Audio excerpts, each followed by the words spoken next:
Hello बच्चों, मैं सी अवधेश कुमार चौधरी। मैं एक वीडियो रिकॉर्ड कर रहा हूँ कि टेंथ के पास होने के बाद 11th में कॉमर्स किसे लेना चाहिए। एक्चुअली पहले से आपको थोड़ा गाइडेंस रहेगा तो इसमें कॉमर्स लेने में आसानी होगी और आपका आगे की पढ़ाई भी बहुत अच्छे से होगा। तो इसके लिए मैं कुछ पीपीटी बनाया हूँ, उसके बेसिस पे हम डिस्कस करते हैं किसके लिए ज़्यादा सही है, मतलब उसमें क्या पढ़ना होता है और आपको पहले से किसमें इंटरेस्ट होना चाहिए और आपने कॉमर्स लिया तो आगे जाके आप क्या क्या कर सकते हैं। तो इसके रिगार्डिंग में एक पीपीटी बनाया और डिस्कस करते हैं उस पर। तो पीपीटी प्रिपेयर्ड बाय मी सी अवधेश कुमार चौधरी। तो इसमें देखेंगे कि foundation for future academic and professional success. ये अगर आपने पहले सोच के लिया तो आपका फ्यूचर एकेडमिक फाउंडेशन तो बनेगा ही बनेगा, फिर प्रोफेशनल सक्सेस भी मिलेगा अगर आपने पहले सोच के कॉमर्स लिया है तो अगर आपने पहले से पता नहीं रहता पहले कि टेंथ में क्या लेना है, क्योंकि टेंथ को सारा कुछ पढ़ना है बट 11th में अलग अलग हो जाता है, मैथ अलग है, बायो अलग हो जाता है, फिर आपका कॉमर्स अकाउंटेंसी आ जाता है, ह्यूमैनिटीज़ का सेपरेट हो जाता है। तो अगर पहले से पता है तो सही, नहीं तो क्या होगा, गलत स्ट्रीम लेने से फिर आदमी पढ़ता नहीं और ड्रॉप आउट हो जाता है। तो इसीलिए आपको पहले से थोड़ा आइडिया होना चाहिए इंटरेस्ट क्या है और क्या करना है, तो उसके बेसिस पे लें, ज़्यादा सही रहेगा। तो उसके बाद है कि आपका करियर ट्रेजेक्टरी के अगर आप लेते हैं तो करियर में क्या क्या आपको आपके लिए ऑप्शन है। तो पहले है choosing commerce open door to finance.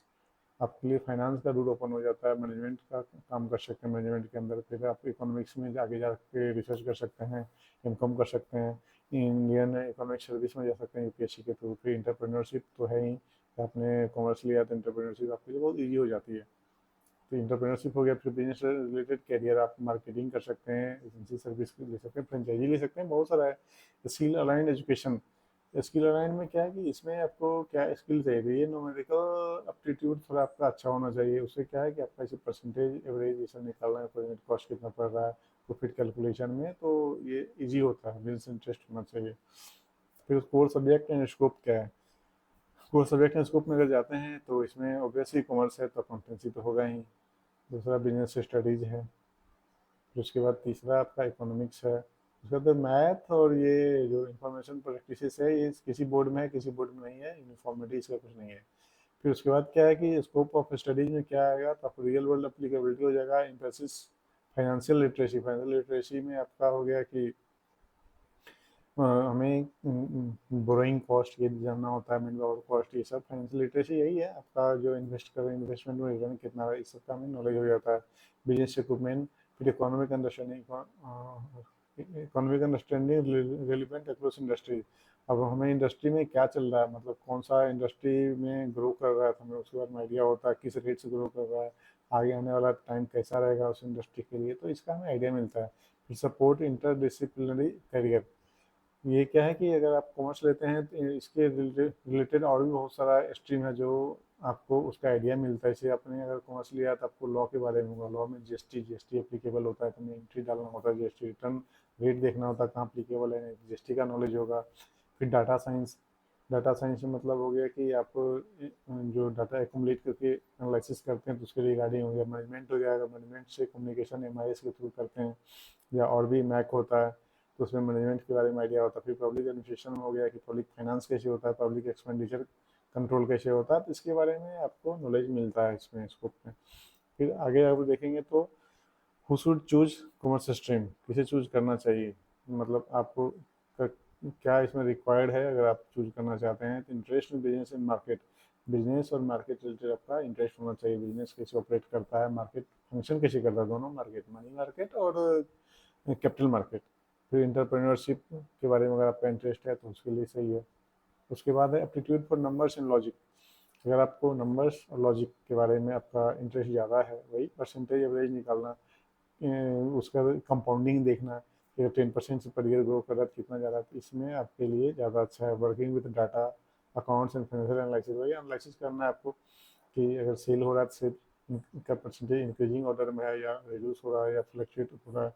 Strong communication skill था, कम्युनिकेशन स्किल अच्छा इसलिए होना चाहिए कि आप जो कम्युनिकेट करेंगे मैनेजमेंट के, तो उसका थोड़ा एमआईएस के थ्रू होता है, समरी बना के देना होता है।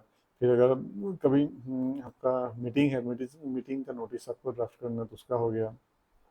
फिर उसके बाद हो गया कोई अगर आपका नोटिस आ गया डिपार्टमेंट का, इनकम टैक्स का आ गया, फिर उसका रिप्लाई देना है, तो थोड़ा कम्युनिकेशन स्किल अच्छा होना चाहिए प्रेजेंटेशन में। तो over the period of time आ जाता है, अगर आप ये करते हैं तो आगे आ जाता है एक्सप्रेशन ऑफ बिजनेस कॉन्टेक्स्ट।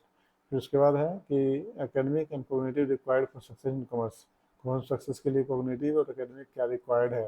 तो एनालिटिकल माइंडसेट वही, आपको डाटा एनालिसिस करना है कि आपका सेल हो रहा है किस बिजनेस एरिया में, जैसे बहुत सारे बिजनेस एरिया कहाँ ज़्यादा सेल हो रहा है, पर यूनिट रेट कहाँ आपको ज़्यादा मिल रहा है, एक्सपेंस जो है वो कि कहाँ कहाँ एवरेज से ज़्यादा हो रहा है, कहाँ कम हो रहा है। तो एनालिसिस करके हमें निकालना पड़ता है बार बार, फिर हम इसे कंट्रोल करते हैं, कंट्रोल करना होता है ताकि बिजनेस जो कंटिन्यूटी चलते रहे। मतलब बिजनेस में कोई अब नॉर्मल लॉस ना हो, अगर है भी तो उसे हमें कंट्रोल करना है। लॉजिकल थिंकिंग, डाटा इंटरप्रिटेशन, वही है प्रोफिशिएंसी इन कोर सब्जेक्ट। कोर सब्जेक्ट में प्रोफिशिएंसी तो होना चाहिए, तो पढ़ते पढ़ते आ जाएगा। जैसे मैथ में तो अर्थमेटिक है जो आपका एवरेज परसेंटेज ये सब है, न्यूमेरिकल न्यूमेरिकल। उसके बाद बिजनेस स्टडीज में आपको प्रोफिशिएंसी होना चाहिए, ये ज़रूरी है। उसके बाद है digital and communication literacy. Digital literacy हो गया कि आप जो कम्युनिकेट करते हैं ना आजकल में, तो सारा जो है ऑनलाइन होता है, मतलब ईमेल के थ्रू होता है या ऑफिस के थ्रू होता है। ये है स्प्रेडशीट का नॉलेज थोड़ा रखने से अच्छा रहता है, क्योंकि सारा डाटा एनालिसिस तो एक्सेल में ही होता है। डिजिटल फाइनेंशियल टूल हो गया, पाइथन वगैरह हो गया, तो ये इसका नॉलेज होना चाहिए। ईआरपी हो गया, बिजनेस कम्युनिकेशन इंक्रीजिंग इम्पोर्टेंस। तो अभी जो है कम्युनिकेशन जो बिजनेस का ये इम्पोर्टेंट थोड़ा रखता है। अपॉर्चुनिटी क्या क्या है आपके पास, आपको करियर ग्रोथ क्या है। तो अगर आप professional degree CA, CS, CMA या सीएफए करते हैं तो बहुत अच्छा है, क्योंकि starting on an average 10 lakh से स्टार्ट होता है, फिर आगे आपका मल्टीफुल ग्रो करता है। तो ये है। उसके बाद हायर एजुकेशन आप कर सकते हैं, बीकॉम, बीबीए, एमबीए कर सकते हैं, पीएचडी कर सकते हैं, प्रोफेसर बन सकते हैं, तो ये सब तो हैं ही। उसके बाद है इंटरप्रेन्योरशिप एंड स्टार्टअप्स। आप जो है स्टार्टअप अपना कर सकते हैं, जो कि मुझसे लोग करते ही हैं, जैसे बॉट का किया है गुप्ता जी ने, और भी बहुत सारे हैं। तो आप अपना खुद का स्टार्ट कर सकते हैं। एजुकेशन में करो, फाइनेंशियल लिटरेसी, तो यही है।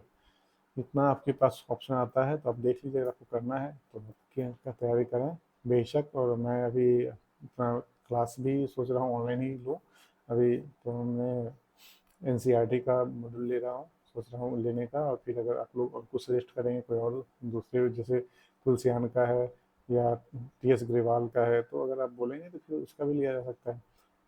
तो यही है आप लोग के लिए। फिर देख मिलते हैं नेक्स्ट लेक्चर में, देखता हूँ अकाउंटेंसी कितना जल्दी हम स्टार्ट कर रहे हैं। ठीक है, ओके, बाय बाय।